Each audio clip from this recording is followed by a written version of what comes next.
أعوذ بالله من الشيطان الرجيم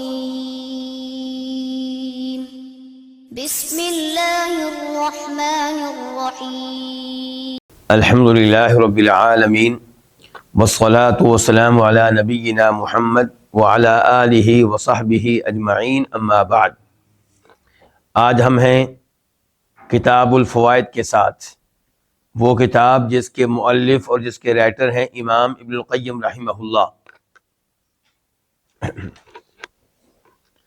اور اس کتاب میں ہم پڑھ رہے ہیں صفحہ نمبر 241 241، کتاب کے اس ایڈیشن کے مطابق جس کی تحقیق کی ہے شیخ محمد عزیر شمس رحمہ اللہ نے۔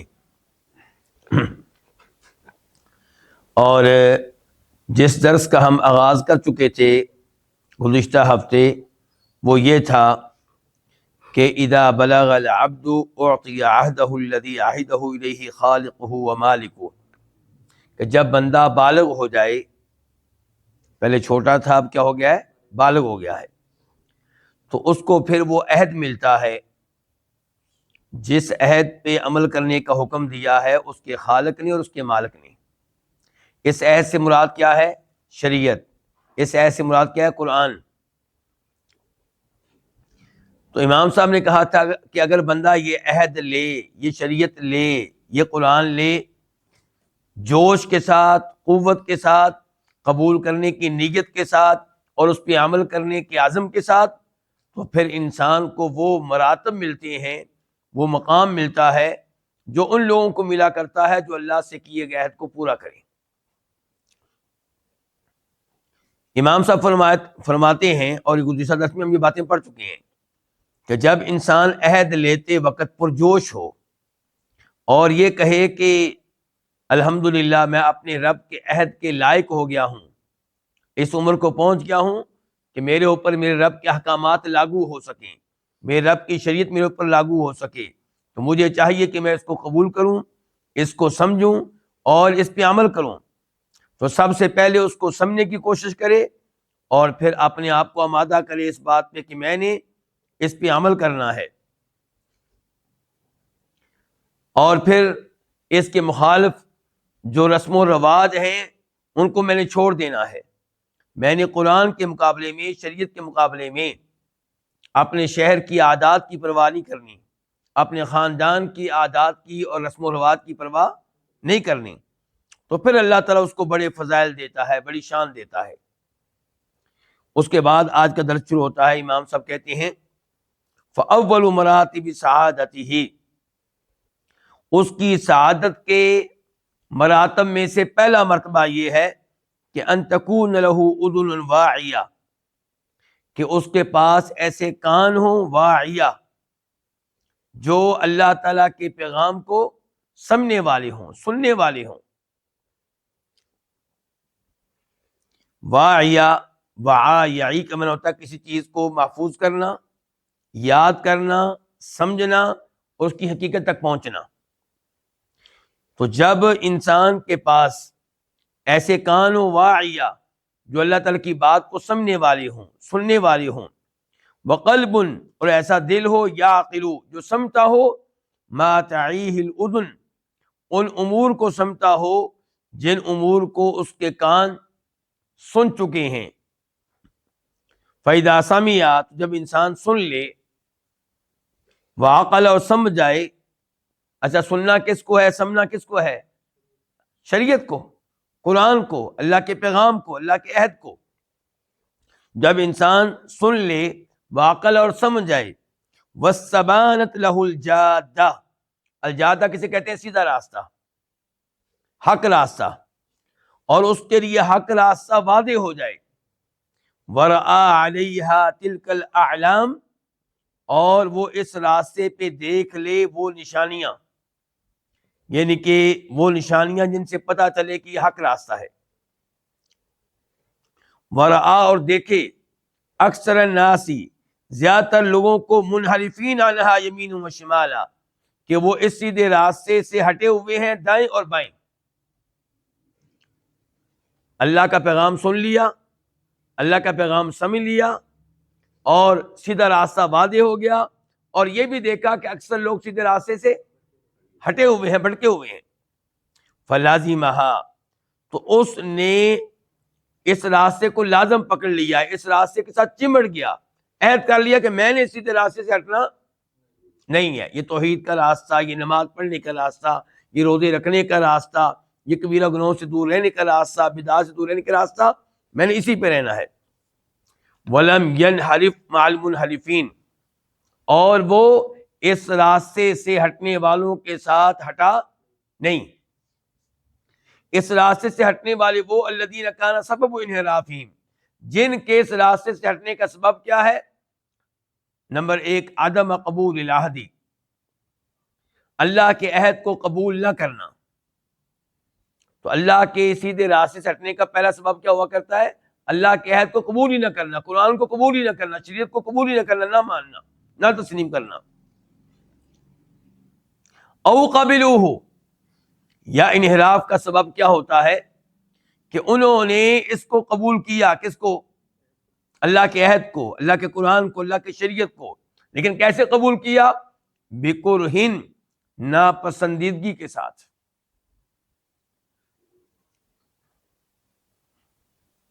مثال کے طور پہ اللہ کا حکم کی نماز پڑھو، اس کو لیا لیکن یہ حکم اچھا نہیں لگا. 5 وقت کی نماز پڑھنا، جون جولائی میں رمضان کے روزے رکھنا، حج کرنا، اس کے اوپر جناب 15 لاکھ روپیہ لگا دینا، یہ سب چیزیں اس کو اچھی نہیں لگیں. او قبلوہ، یا انہوں نے اللہ کے اس عہد کو قبول کیا، اس قرآن کو، شریعت کو قبول کیا، لیکن بکرہن، ناپسندیدگی کے ساتھ. ولم یاخذوہ بقوہ، اور انہوں نے اس کو نہیں لیا، اس کو نہیں پکڑا قوت کے ساتھ. ولا عزیمۃ، اور نہ پختہ عزم کے ساتھ. ولا حدثوا انفسهم بفہمہ وتدبرہ والعمل بما فیہ وتنفیذ وصایاہ، اور نہ ہی انہوں نے اپنے آپ سے گفتگو کی، اپنے آپ سے کلام کیا، مراد ہے کہ نہ ہی اپنے آپ کو تیار کیا، مراد یہ ہے. اور نہ ہی انہوں نے اپنے آپ سے گفتگو کی بفہمہ، اللہ کے اس عہد کو سمجھنے کے بارے میں. کبھی اپنے آپ کو یہ نہیں کہا کہ مجھے اللہ کے عہد کو سمجھنا چاہیے، قرآن کو سمجھنا چاہیے، شریعت کو سمجھنا چاہیے. وتدبرہ، اور اللہ کے عہد پہ غور و فکر کرنے کے بارے میں بھی انہوں نے اپنے آپ سے کوئی گفتگو نہیں کی. والعمل بما فیہ، اور اس پہ عمل کرنے کے بارے میں بھی اپنے آپ سے کبھی گفتگو نہیں کی جو اس عہد میں ہے. وتنفیذ وصایاہ، اور اس کی نصیحتوں اور اس کی وصیتوں کو نافذ کرنے کے بارے میں بھی اپنے آپ سے کبھی گفتگو نہیں کی. اس موضوع پہ کبھی سوچا ہی نہیں کہ مجھے قرآن کو سمجھنا چاہیے، قرآن پہ غور و فکر کرنا چاہیے، قرآن پہ عمل کرنا چاہیے، قرآن میں جو اللہ کی وصیتیں، نصیحتیں، احکام آئی ہیں ان کو نافذ کرنا چاہیے. اس بارے میں کبھی سوچا ہی نہیں. تو جب یہ صورتحال ہوگی تو بندہ کیا ہوگا؟ سیدھے راستے سے ہٹ جائے گا، منحرف ہو جائے گا، بھٹک جائے گا. بلکہ کیا ہوا؟ بل عرض علیہم العہد، بلکہ ان کے سامنے عہد پیش کیا گیا، ان کو قرآن دیا گیا، قرآن ان تک پہنچا. بل عرض علیہم العہد، بلکہ ان کے سامنے اس عہد کو پیش کیا گیا. ومعہم ضراوۃ الصبا، جبکہ ان کے پاس کیا تھا؟ ضراوۃ الصبا، بچپنے کی سختی تھی. ضراوہ کا میں نے آپ کیا کر لیں گے؟ سختی. ودین العادہ، اور عادت والا دین تھا. عادت والا دین کون سا ہوتا ہے جی؟ جس دین پہ لوگوں کو پایا، جس دین پہ لوگ روٹین میں چل رہے تھے. یعنی کہ ان کے سامنے قرآن ان تک پہنچا جبکہ بچپن والی سختی تھی، اور وہ دین تھا جس کے اوپر لوگ چل رہے تھے. بل عرض علیہم العہد، بلکہ ان کے سامنے یہ عہد پیش کیا گیا جبکہ ان کے پاس کیا تھی؟ ضراوۃ الصبا، بچپن کی سختی. و دین العادہ، اور عادت والا دین. وما الفوا علیہ الآباء والامہات، اور وہ دین جس پہ انہوں نے اپنے باپ دادا کو اور اپنی ماؤں کو چلتا ہوا پایا. فتلقبوا العہد، تو ان لوگوں نے اس عہد کو لیا. پہلا گروپ وہ تھا جنہوں نے لیا ہی نہیں، انہوں نے لیا. تلقی من هو مکتف بما وجد علیہ آباءہ وسلفہ وعادتہم. ان کس انداز سے لیا؟ انہوں نے اس عہد کو لیا اس آدمی کے لینے کی طرح، من ہوا مکتفن، جو اکتفا کرنے والا ہو، جو قناعت کرنے والا ہو، جو مطمئن ہو. کس چیز پہ؟ اس دین پہ جس پہ اس نے پایا اپنے باپ دادا کو، وسلفہ اور اپنے بزرگوں کو، وعادتہم اور اپنی عادت کو. دین لیا لیکن وہ مطمئن ہے پرانے اپنے دین کے اوپر. ایسا نہیں ہے کہ یہ دین لینے کے بعد اس کو افسوس ہو رہا ہو کہ میں کس دین پہ چل رہا تھا، ہم کہاں جا رہے تھے، میرے باپ دادا کس غلط دین کے اوپر فوت ہو گئے. نہیں نہیں نہیں، مطمئن ہے. لا تلقی من یجمع ہمہ وقلبہ علی فہم العہد والعمل بہ.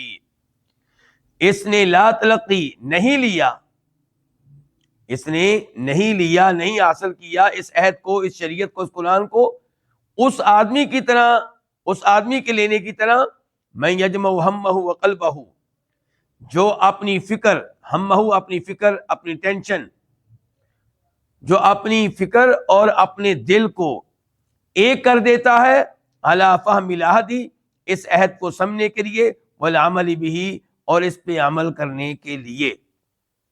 اب دیکھیں نا، دو آدمی ہو گئے. ایک وہ آدمی ہے جو قرآن لیتا ہے اور جوش میں آ جاتا ہے، کیا میں نے اس کو سمجھنا ہے، میں نے اس پہ غور و فکر کرنا ہے، میں نے اس پہ عمل کرنا ہے. لیکن یہ جو ہے یہ ان میں سے نہیں ہے. اس نے اس عہد کو لیا بھی تو لاپرواہی کے انداز میں، اور اس انداز میں کہ میں پہلا جو دین جس کے اوپر ہمارے بزرگ چل رہے ہیں وہ بالکل ٹھیک ہے اور اس کو سمجھنے کی خاص ضرورت نہیں ہے. حتی یہاں تک کہ کأن ذلک العہد اتاہ وحدہ، گویا کہ یہ عہد، یہ قرآن، یہ شریعت اتاہ وحدہ اس کے پاس آئی جب کہ وہ اکیلا تھا، گویا کہ وہ اکیلا تھا.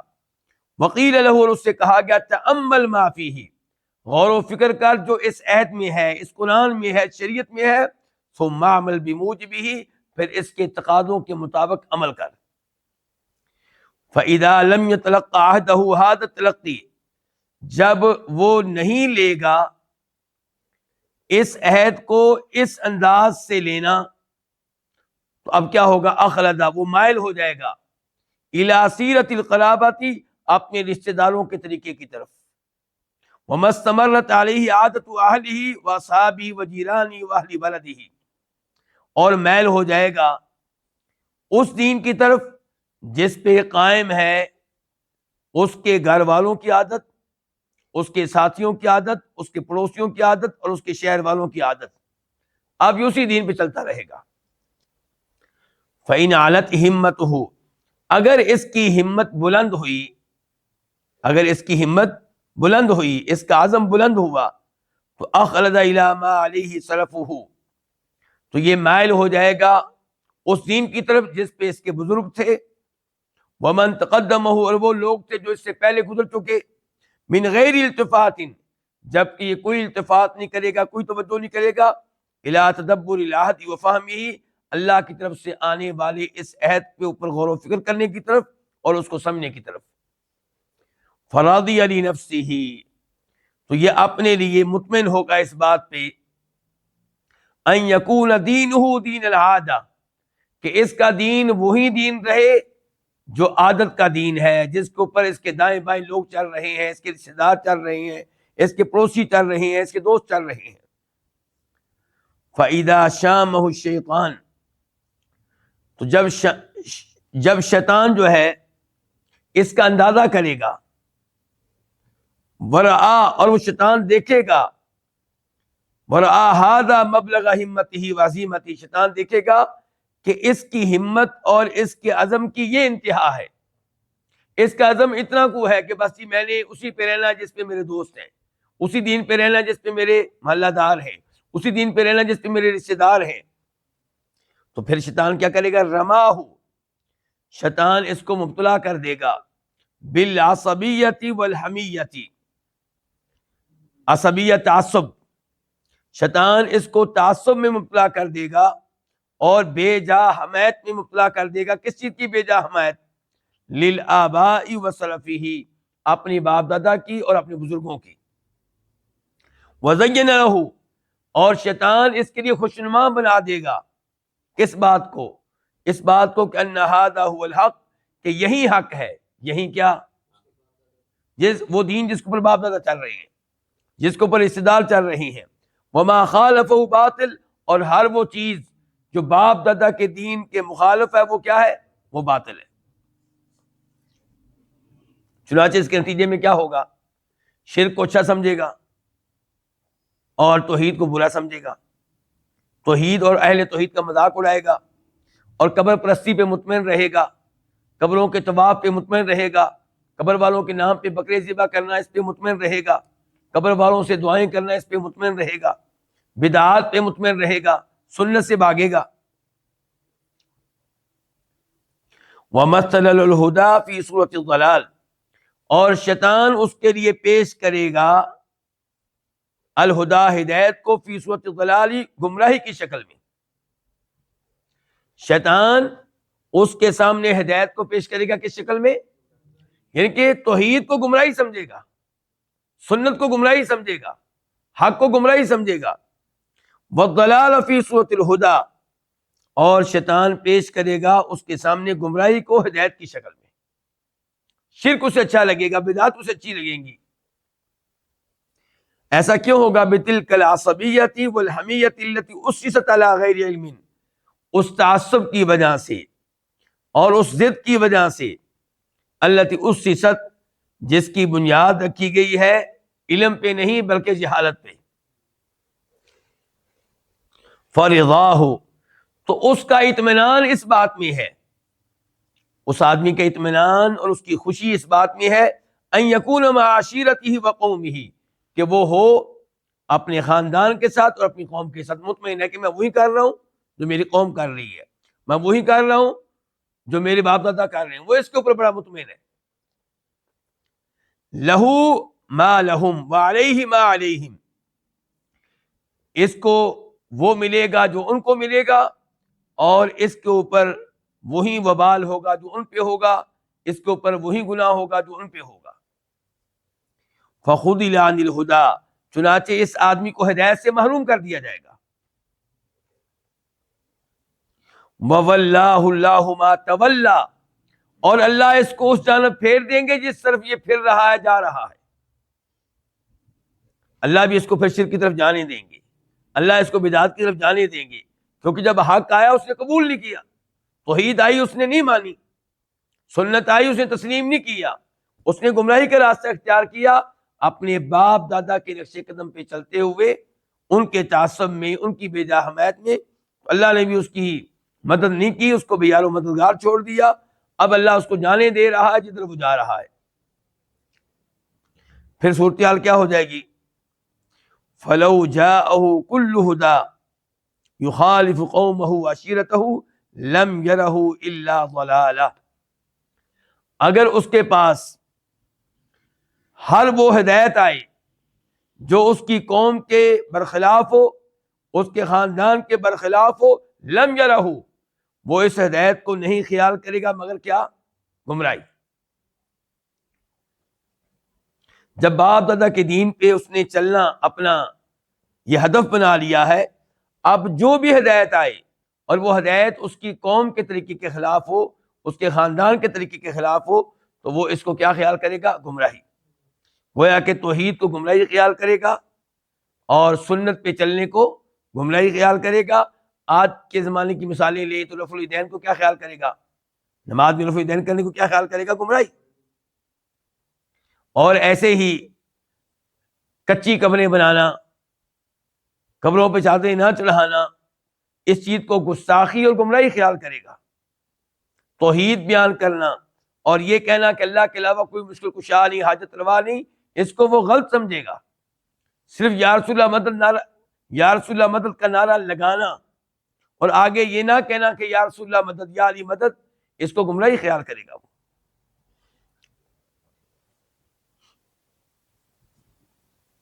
وَإِذَا كَانَتْ هِمَّتُهُ أَعْلَى مِنْ ذَلِكَ وَنَفْسُهُ أَشْرَفُ وَقَدْرُهُ أَعْلَى اقبل على حفظ عہدہ وفہمہ وتدبرہ، اور جب اس کی ہمت، اس کا ارادہ، اس کا عزم، اس کا قصد اس سے اعلیٰ ہو. کس سے اعلیٰ؟ باپ دادا کے دین پہ چلنے سے اعلیٰ ہو. یعنی کہ وہ آدمی تو عزم کے لحاظ سے گھٹیا نکلا،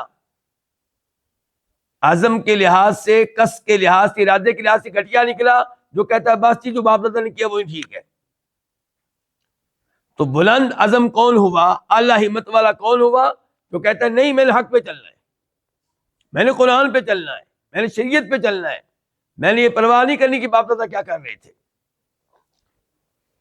تو امام صاحب کہتے ہیں جب اس کی ہمت، اس کا ارادہ، اس کا عزم، اس کا قصد اس سے اعلیٰ ہو، وَنَفْسُهُ اشرف، اور اس کا نفس جو ہے وہ اس سے افضل ہو، وَقَدْرُهُ، اور اس کا مقام و مرتبہ اعلیٰ اس سے بلند ہو، تو اقبل علی حفظ عہدہ، تو یہ آدمی متوجہ ہوگا کس جانب؟ اللہ تعالیٰ کے عہد اور اپنے عہد کو یاد کرنے کی طرف، وفہمی اس کو سمجھنے کی طرف، اور تدبری اس پہ غور و فکر کرنے کی طرف. تو جب انسان کے عزائم بلند ہوں تو باپ دادا کے نقش قدم پہ نہیں چلے گا، اس کا یہ عزم ہوگا، اس کی یہ توجہ ہوگی، اس کا دھیان اس طرف ہوگا کہ میں نے اللہ کی طرف سے آنے والے عہد کی حفاظت کرنی ہے، اس کو سمجھنا ہے، اس پہ غور و فکر کرنا ہے.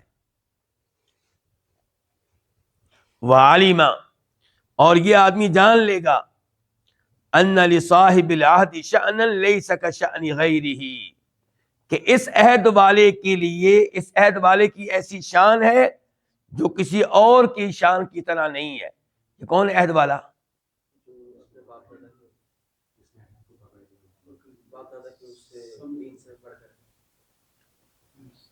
آپ لوگوں نے پورے جملے پہ غور نہیں کیا. وہ جو آدمی ہے اس کے بارے میں تو بات ہو رہی ہے کہ وہ جان لے گا.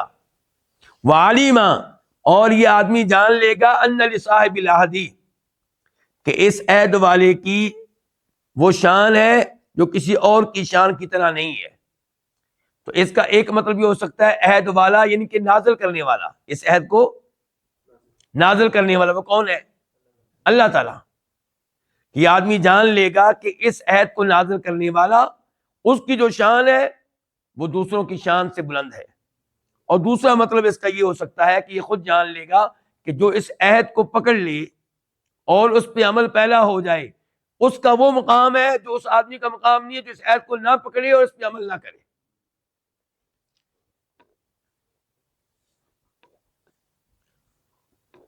تو اگر یہ آخری معنی مراد لیں کہ وعلم، کہ یہ آدمی جو ہے یہ جان لے گا، ان لصاحب العہد، کہ جو اس عہد کی پاسداری کرے، اس عہد کو سمجھے، اس عہد پہ غور و فکر کرے، اس پہ عمل کرے، اس کی ایسی شان ہوگی لیس کشأن غیرہ، جو کسی دوسرے کی شان کی طرح نہیں ہوگی.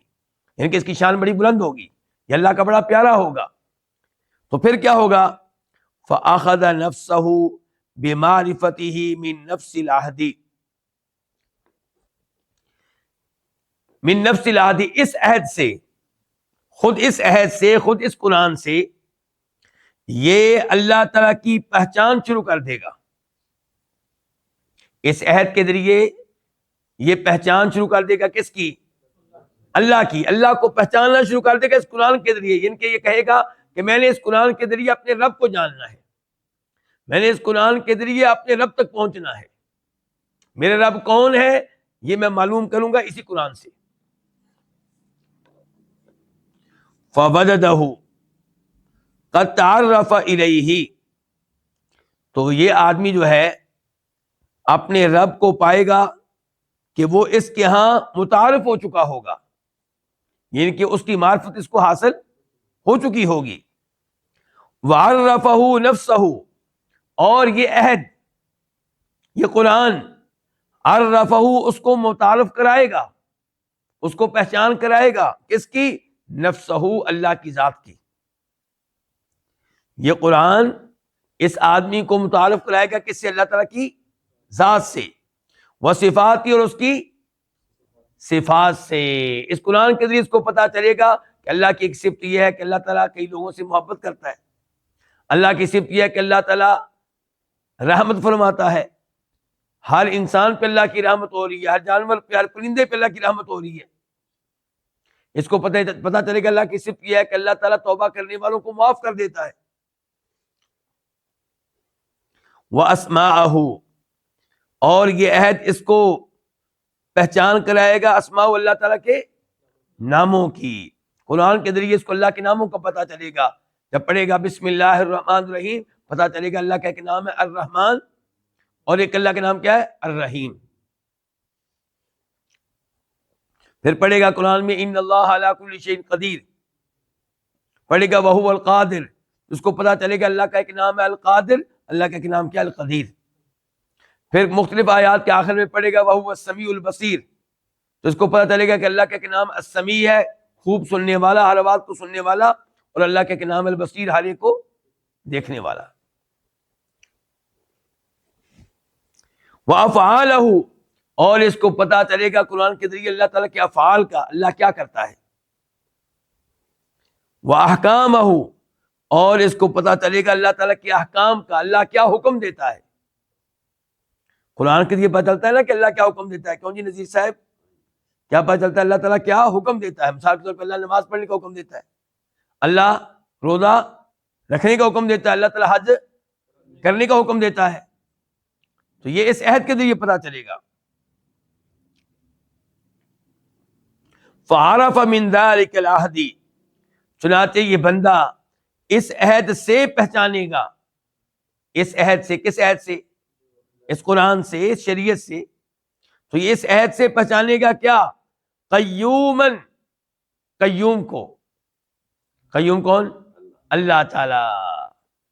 اس عہد سے یہ پہچانے گا قیومن بنفسہ، اس ذات کو جو بذات خود قائم ہے، مقیما لغیرہ، دوسروں کو وجود بخشے ہوئے ہے، قائم کیے ہوئے ہے۔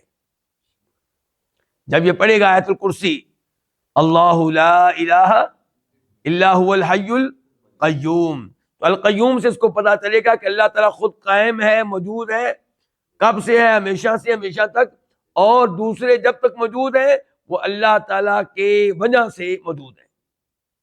جب تک قائم ہے، اللہ کے قائم کرنے کی وجہ سے وہ قائم ہے اور موجود ہے۔ غنی عن کل ما سواہ وکل ما سواہ فقیر الیہ، اس کو پتا چلے گا اس ذات کا غنی، جو مستغنی ہے، بے پرواہ ہے، بے نیاز ہے ہر اس سے جو اس کے علاوہ ہے، اور ہر ایک جو اس کے علاوہ ہے وہ اس کا محتاج ہے۔ جب قرآن پڑھے گا، قرآن پہ غور کرے گا، قرآن کو سمجھے گا، اس کو پتا چلے گا اللہ تعالیٰ کی اس بات کا کیا کہ یا ایھا الناس انتم الفقراء الی اللہ، سورہ فاطر، اے لوگو تم سب کے سب اللہ کے فقیر، اللہ کے محتاج ہو، واللہ هو الغنی، اور اللہ تعالیٰ تم سب سے مستغنی، بے نیاز، بے پرواہ، اس کو کسی کی ضرورت نہیں ہے، اللہ کو کسی کی ضرورت نہیں، اور اللہ کے علاوہ سب اس کے محتاج ہے، اس کے ضرورت مند ہے۔ تو یہ پتہ کیسے چلے گا؟ اس عہد کو پڑھنے سے، اس قرآن کو پڑھنے سے، شریعت کو پڑھنے سے۔ تیسرے نمبر پہ اس عہد سے پتہ چلے گا مستوین علی عرشہ، اس بات کا کہ اللہ تعالیٰ اپنے عرش پہ مستوی ہے۔ مستوی کس کو کہتے ہیں؟ بلند، اوپر، یعنی کہ اللہ اپنے عرش کے اوپر ہے، اور اللہ کا عرش کہاں ہے؟ زمین کے نیچے ہے کہ زمین کے اوپر ہے؟ آسمانوں کے اوپر ہے، سب سے اوپر۔ سب سے بلند مخلوق کون سی ہے؟ عرش۔ سب سے اوپر مخلوق کون سی ہے؟ عرش، اور اللہ تعالیٰ اس عرش کے اوپر ہے۔ یہ کس سے پتہ چلے گا؟ قرآن سے۔ الرحمن علی العرش استویٰ، رحمان عرش پہ مستوی ہے، رحمان عرش کے اوپر ہے۔ مستوین علی العرش فوق جمیع خلقہ، اپنی ساری مخلوقات کے وہ اوپر ہے۔ اللہ تعالیٰ ساری مخلوقات کے اوپر ہے، اوپر۔ اچھا، یہاں پہ یہ بات پہلے بھی کئی دفعہ بیان ہوئی ہے، لیکن ہر بار وضاحت کرنا پڑتی ہے تاکہ کسی کے ذہن میں کوئی غلط فہمی نہ آئے۔ تو اگر یہ عرش جو ہے یہ آگے پیچھے کر دیا جائے تو پھر اللہ کا کیا، نعوذ باللہ لفظ بولنے نہیں چاہیے لیکن مجھے بولنے پڑ رہے ہیں بات سمجھانے کے لیے، پھر اللہ کا کیا بنے گا؟ جی اللہ آپ کو ذائقہ خیر دے۔ اور عرش اللہ کا محتاج ہے اپنے وجود کے لیے، اللہ تعالی عرش کے محتاج نہیں ہے، اللہ عرش سے اوپر ہے۔ عرش اپنے وجود کے لیے اللہ کا محتاج ہے، اللہ عرش کے محتاج بالکل نہیں ہے۔ یرا، وہ اللہ کیا ہے؟ دیکھتا ہے کس کو؟ ہر چیز کو، ہر مخلوق، ہر چیز کو اللہ دیکھ رہا ہے۔ وَيَسْمَعُ، اور وہ سنتا ہے کس کو؟ ہر آواز کو۔ یہ ان چیزوں کا پتہ کیسے چل رہا ہے؟ قرآن سے۔ اور یہ اللہ کی صفات ہے کہ اللہ تعالیٰ ہر ایک کو دیکھ رہا ہے اور ہر آواز کو سن رہا ہے، چاہے انسان کی آواز ہو، چاہے جانور کی ہو، چاہے پرندے کی ہو، چاہے پتھر گرنے کی ہو، چاہے اینٹ گرنے کی ہو، چاہے موبائل گرنے کی ہو، چاہے کتاب گرنے کی ہو، کوئی بھی آواز ہو۔ وَيَرْضَى، اور وہ راضی ہوتا ہے، کس پہ راضی ہوتا ہے؟ جو اللہ کی بات مانیں، جو توحید پہ چلیں، جو نماز پڑھیں، جو شرک سے دور رہیں، جو بدعات سے دور رہیں، جو کبیرہ گناہوں سے دور رہیں، ان پہ وہ راضی ہوتا ہے۔ وَيَغْضَبُ، اور ناراض ہوتا ہے کن پہ؟ جی جو کفر پہ چلیں، جو شرک کریں، اللہ ان پہ ناراض ہوتا ہے۔ وَيُحِبُّ، اور محبت کرتا ہے، یعنی کہ ان لوگوں سے جو اللہ تعالیٰ کی بات ماننے والے ہوں۔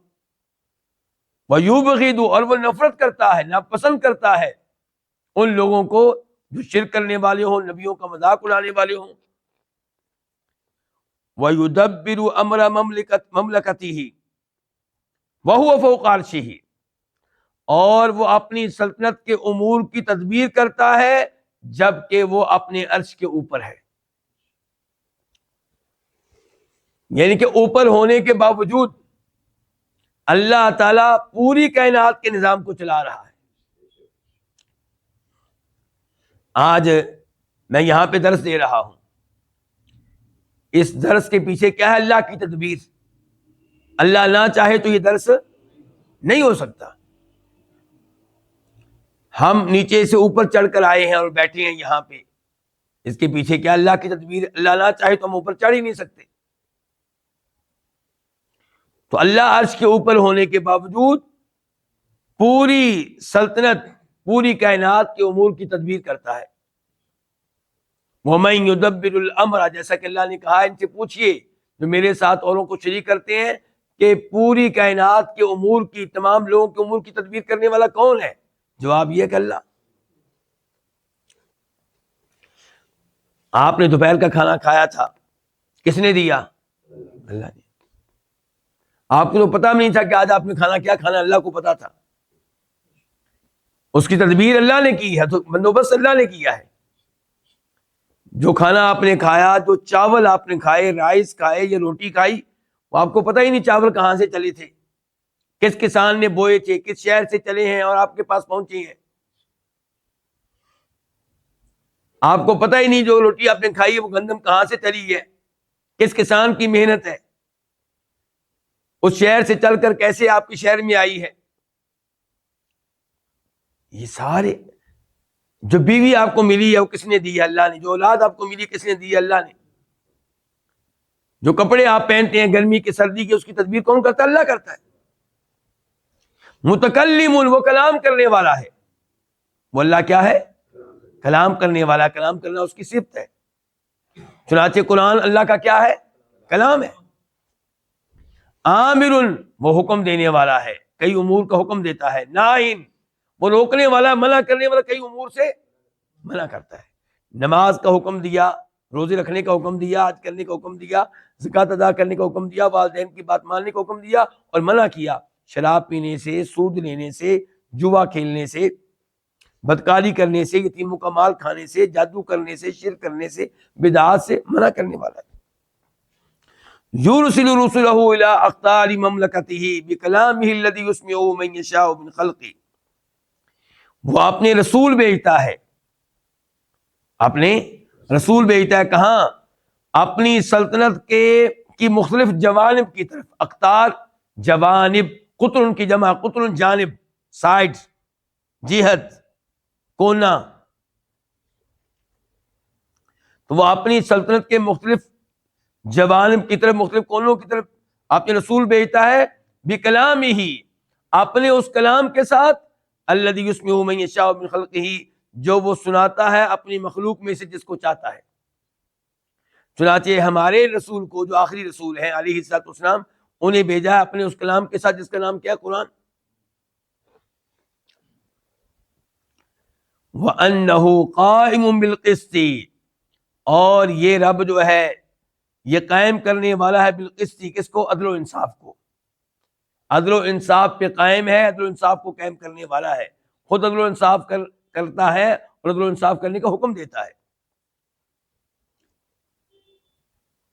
جیسا کہ اس توحید والی آیت میں آیا ہے، شہید اللہ انہ لا الہ الا ہو والملائکۃ واولو العلم قائما بالقسط، کہ اللہ شہادت دیتا ہے، اللہ گواہی دیتا ہے کہ اللہ کے علاوہ کوئی عبادت کے لائق نہیں، کوئی سجدہ کرنے کے لائق نہیں، اور اللہ کے فرشتے بھی اللہ کی توحید کی گواہی دیتے ہیں، اور انسانوں میں سے جن کو اللہ نے علم دیا ہے وہ بھی توحید کی گواہی دیتے ہیں، قائما بالقسط. اللہ تعالیٰ عدل و انصاف پہ قائم ہے.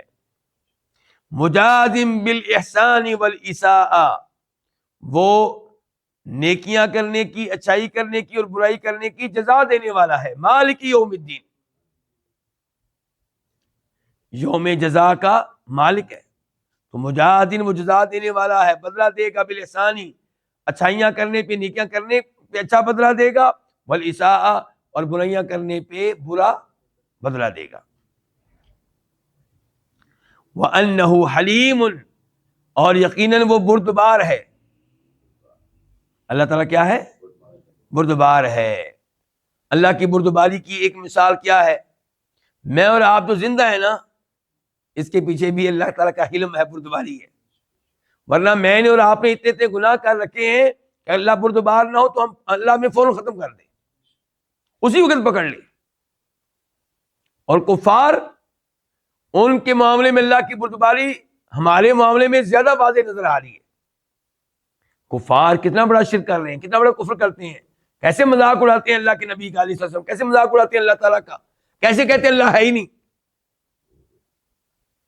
اس کے باوجود اللہ فوراً پکڑتا، مہلت دیتا ہے. یہ اس کی بردباری ہے.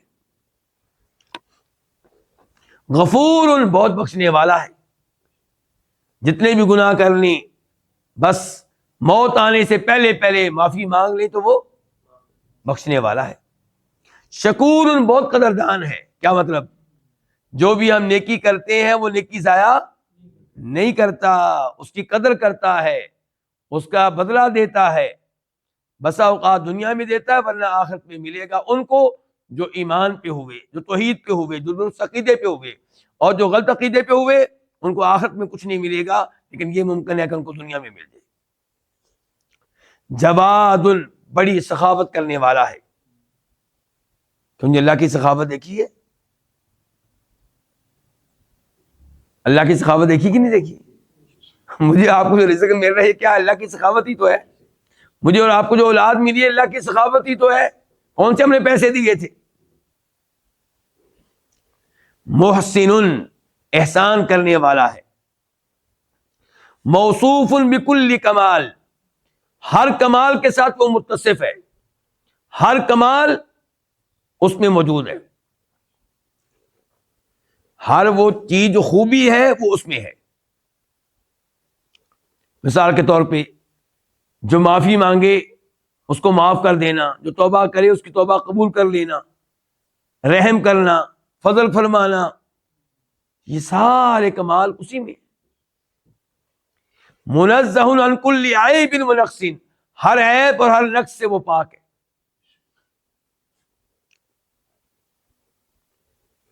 اولاد ہونا یہ عیب ہے کہ کمال ہے؟ جی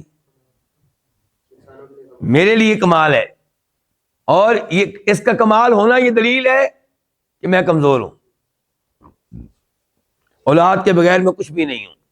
جن کی اولاد نہیں ہے کیسے مسکینوں کا منہ بنائے رکھتے ہیں، جب کسی کے بچے دیکھتے ہیں ان کا منہ بن جاتا ہے، احساس ہوتا ہے کہ میں بہت بڑی خیر سے محروم ہوں، میں تنہا ہوں، میں دنیا کا مقابلہ نہیں کر سکتا، مجھے کون سنبھالے گا بڑھاپے میں۔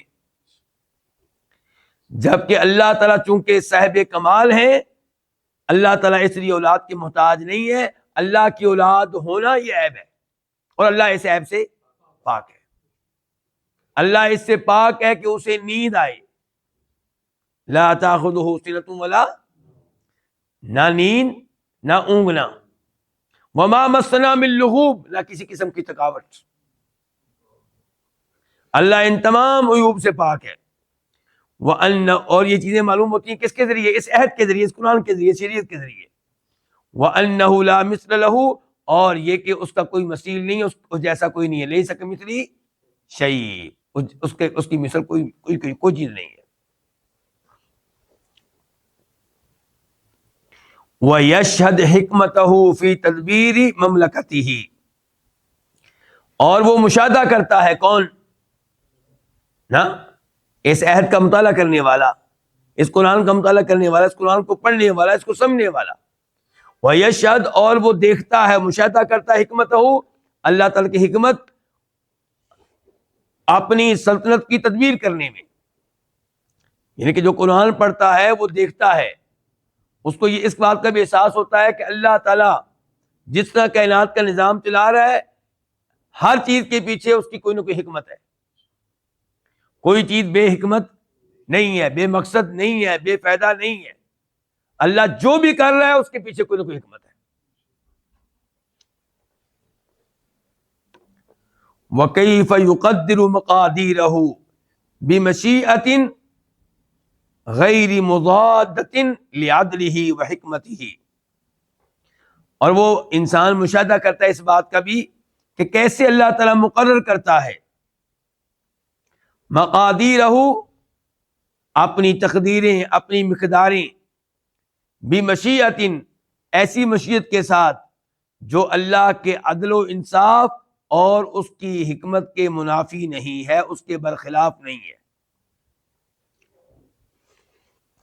اللہ جو کچھ کرتا ہے یہاں پہ اپنی مشیت کے ساتھ کرتا ہے، جتنے لوگوں کو چاہتا ہے پیدا کرتا ہے، جتنا رزق چاہتا ہے وہ دیتا ہے، جتنا مال وہ چاہتا ہے اتنا وہ پیدا کرتا ہے اور دیتا ہے، جتنی زندگی چاہتا ہے ہر ایک کو دیتا ہے، ہر ایک کی تقدیر مقرر کر رکھی ہے، یہ کہاں سے رزق لے گا، کہاں کس شہر میں جیے گا، کہاں یہ جائے گا، کہاں سفر کرے گا، کہاں کس سے لڑائی ہوگی، اس کی کس سے اس کی دوستی ہوگی، ہر چیز کی اس نے تقدیر طے کر رکھی ہے، اور سب کچھ ہوتا ہے اس کی مشیت سے۔ لیکن یہ سب کچھ اس کے عدل و انصاف اور اس کی حکمت کے مخالف نہیں ہے، سب کچھ اب اس کی مشیت سے ہو رہا ہے۔ پھر جب وہ کافر کو سزا دے گا اس کے شرک کرنے پہ، اس کے کفر کرنے پہ، تو یہ اس کے عدل و انصاف کے خلاف نہیں ہے، اس کی حکمتوں کے خلاف نہیں ہے۔ وَتَظَاهَرَ عِنْدَهُ الْعَقْلُ وَالشَّرْعُ وَالْفِطْرَةُ فَصَدَّقَ كُلٌّ مِّنْهُمَا صَاحِبَيْهِ۔ وَتَظَاهَرَ عِنْدَهُ، اور اس آدمی کے ہاں، تظاہرہ ایک ہونا، تظاہرہ ایک ہونا یا ایک دوسرے کے متعاون ہونا، مددگار ہونا، اس آدمی کے ہاں عقل، شریعت اور فطرت ایک دوسرے کے مددگار بن جاتی ہیں یہ چیزیں، چنانچہ ان میں سے ہر دو چیزیں ان میں سے ہر چیز تصدیق کرتی ہے صاحب ہی اپنے ساتھ والے کی۔ اس کا کیا مطلب ہے؟ یہاں پہ ایک ہوگی کیا عقل، شریعت اور فطرت، عقل، شریعت اور فطرت۔ اب اس آدمی کے ہاں عقل بھی وہی بات بتاتی ہے جو شریعت بتاتی ہے، اور یہی چیز فطرت میں موجود ہے۔ مثال کے طور پہ اللہ ہے؟ جی ہاں ہے، یہ اس کی فطرت بتا رہی ہے، یہی چیز اس کی عقل بتاتی ہے، اور یہی چیز شریعت بتاتی ہے۔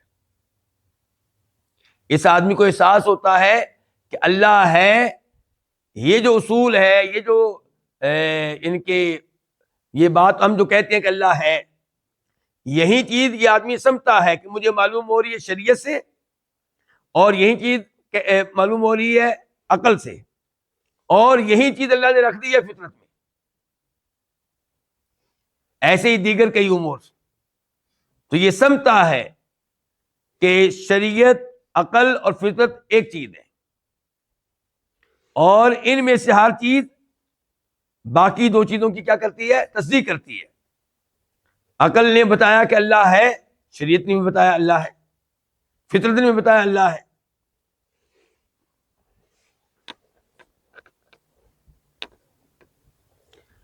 وَفَهِمَ عَنِ اللَّهِ سُبْحَانَهُ مَا وَصَفَ بِهِ نَفْسَهُ فِي كِتَابِهِ مِنْ حَقَائِقِ أَسْمَائِهِ الَّتِي بِهَا نَزَلَ الْكِتَابُ وَبِهَا نَطَقَ وَلَهَا أَثْبَتَ وَحَقَّقَ وَبِهَا تَعَرَّفَ إِلَىٰ عِبَادِهِ حَتَّىٰ قَرَّتْ بِهِ الْعُقُولُ وَشَهِدَتْ بِهِ الْفِطَرُ۔ وَفَهِمَ، اور یہ آدمی سمجھتا ہے، عن اللہ، اللہ تعالیٰ سے، کیا سمجھتا ہے؟ اللہ کے ناموں کے وہ معانی جس کے ساتھ اس نے متصف کیا اپنے آپ کو اپنی کتاب میں۔ اللہ نے اپنی کتاب میں اپنے نام بتائے ہیں، مثال کے طور پہ سمیع، بصیر، رحمان، رحیم۔ تو یہ اللہ تعالیٰ کے نام، تو یہ سمجھتا ہے اللہ تعالیٰ سے اللہ کے ناموں کے وہ معنی، اللہ کے ان ناموں کے، اللہ کے وہ نام جن کے ساتھ اس نے متصف کیا اپنے آپ کو اپنی کتاب میں، تو یہ سمجھتا ہے اللہ تعالیٰ سے ان ناموں کے وہ معنی، التی بہا نزل الکتاب، وہ اللہ کے نام جن کے ساتھ قرآن نازل ہوا، وبہا نطق، اور وہ اللہ کے نام جن کے ساتھ قرآن نے کلام کیا، ولا اثبت، اور اللہ کے وہ نام جن کو قرآن نے ثابت کیا، وحقق، اور جن کی قرآن نے تصدیق کی، وبہا تعرف الی عبادہ، اور اللہ کے وہ نام جن کے ساتھ وہ متعارف ہوا الی عبادہ، اپنے بندوں کے ہاں، یعنی کہ بندے جو ہیں اللہ تعالیٰ کو ان ناموں کے ذریعے جانتے ہیں۔ حتی قرت بہ، یہاں تک کہ اس بات کا اقرار کیا العقول، عقلوں نے، وشہدت بہ الفطر، اور اس کی تائید کی اور اس کی شہادت دی فطرتوں نے، ہر ایک کی فطرت نے۔ فَإِذَا عَرَفَ بِقَلْبِهِ، تو جب اس نے پہچان لیا اپنے دل کے ساتھ، وَتَيَقَّنَ صفات صاحب العہد، اور یقین کر لیا اس عہد والے کی صفات کو، اس عہد والے کی صفات کا یقین کر لیا۔ عہد والا کون ہوا پھر؟ اللہ تعالیٰ۔ جب اس نے اپنے دل کے ساتھ پہچان لیا اور یقین کر لیا اس عہد والے کی صفات کا، تو اشرقت انوارها علی قلبہ، تو ان صفات کی روشنیاں، ان صفات کے انوار نے، ان صفات کی انوار روشن ہو گئی علی قلبی، اس کے دل پہ، فصارت، تو یہ صفات ہو گئیں کالمعاینۃ لہ، ایسے کہ جیسے کہ اس نے ان چیزوں کو آنکھوں سے دیکھا ہو۔ فرآ حینئذ تعلقہا، تو اس وقت وہ دیکھتا ہے تعلقہا، ان صفات کا تعلق، بالخلق، کس کے ساتھ؟ اللہ کی مخلوقات کے ساتھ، والامرہ، اور اللہ تعالیٰ کے احکام کے ساتھ، وارتباطہما بہا، اور ان دونوں کا تعلق ہونا، ان دونوں کا جڑ جانا، بہا، ان صفات کے ساتھ، وسریان آثارہما، اور ان کے آثار کا نافذ ہونا، فی العالم الحسی والعالم الروحی، حسی دنیا میں اور روحانی دنیا میں۔ یعنی کہ یہ انسان جو ہے قرآن کے ذریعے پہچان چکا اللہ تعالیٰ کو، پہچان چکا اللہ تعالیٰ کی صفات کو، اب ان صفات کی وجہ سے اس کا دل روشن ہے، کیونکہ اللہ کی صفات کو جانتا ہے، اب اس لیے اس کا دل کیا ہے؟ روشن ہے۔